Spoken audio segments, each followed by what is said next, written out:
গতকাল 28শে March 2026 RCB বনাম হায়দ্রাবাদের ম্যাচটি ছিল এক কথায় রেকর্ড ভাঙার লড়াই। চেন্নাস্বামী স্টেডিয়ামে আইপিএল 2026-এর উদ্বোধনী ম্যাচে fielding champion royal Challengers Bengaluru 6 উইকেটে এক বিশাল জয় ছিনিয়ে নিয়েছে। টস জিতে প্রথমে বোলিং করার সিদ্ধান্ত নেয় আরসিবি অধিনায়ক রজত পাতিদার। শুরুতে উইকেট বোলার জ্যাকব ডাফি 3টি উইকেট 22 রানে হায়দ্রাবাদের টপ অর্ডার ধসিয়ে দেন। 29 রানে 3 উইকেট হারিয়ে ধুঁকতে থাকা সানরাইজার্স টেনে তোলেন তাদের অধিনায়ক ঈশান কিষান।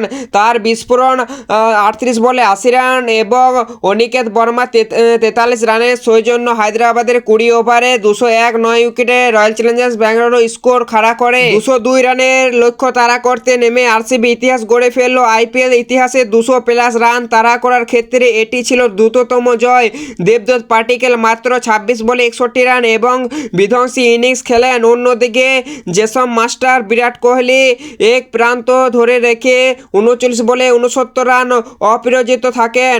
অধিনায়ক পাতিদার 12 বলে 31 রান কেমিন আরসিবিকে মাত্র 15 ওভার 4 ওভারে জয়ের বন্দনে পৌঁছে দেয়।